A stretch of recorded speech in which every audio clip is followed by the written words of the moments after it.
Chapter 1. Ground Truth. General David H. Petraeus sat deep in thought as he made the short drive from the Pentagon to the White House.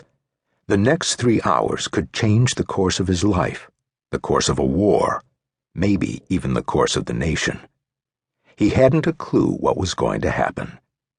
The only comment he made to Chief Warrant Officer 4 Mark Howell, his personal security officer since the surge in Iraq, was that he hoped General Stan McChrystal had survived his meeting with President Obama. McChrystal, the 4-star commander of the war in Afghanistan, had been called back to Washington the previous day for comments he and his aides had made to a reporter from Rolling Stone that some thought came close to insubordination. On this hot and muggy Wednesday morning, June 23, 2010, McChrystal had reported to the White House an hour and a half before Petraeus. By the time Petraeus's black GMC Yukon Denali pulled up at the West Wing security gate, McChrystal had already come and gone. Howell and the rest of the general's inner circle knew they could be heading for Afghanistan if McChrystal had been fired. "We were in a state of denial," Howell said. Once inside the White House, Petraeus went to a small office down the hall from the Situation Room to see his longtime friend Doug Lute, a retired Army lieutenant general who served as senior advisor and the National Security Council's coordinator for Afghanistan-Pakistan policy. As head of the U.S. Central Command, CENTCOM, and McChrystal's boss, Petraeus was at the White House that morning for his once-a-month meeting with the president and his national security team on Afghanistan and Pakistan. He was disappointed about how the situation had unfolded for McChrystal and was concerned for a trusted colleague. They were old friends and battlefield comrades and had worked closely together over the past year on Afghanistan, the president's war of necessity, after serving together for several years in Iraq. Afghanistan was at a critical juncture, politically and operationally. "How'd it go for Stan?" Petraeus asked Lute. Lute demurred. It was not a good sign. They made awkward small talk for a few minutes, waiting to head to the Situation Room. Then one of the president's assistants stuck his head in the door. "Has anyone seen General Petraeus?" he asked. "He's wanted up in the Oval." Petraeus headed upstairs.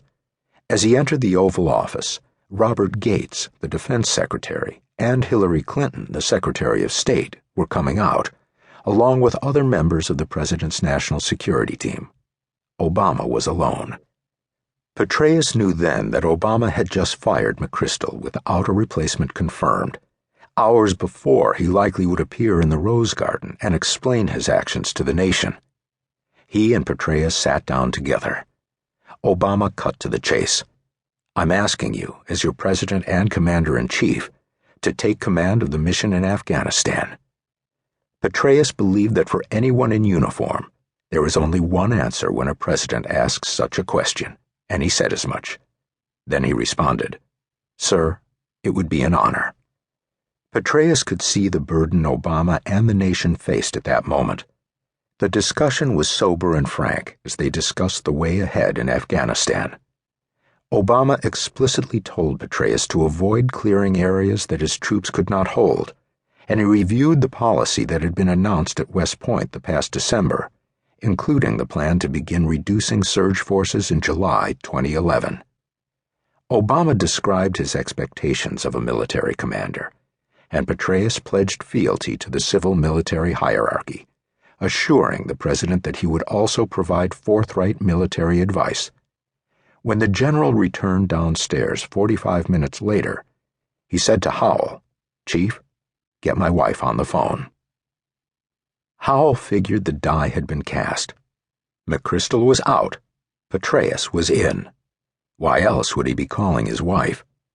But Howell noticed something else about his boss.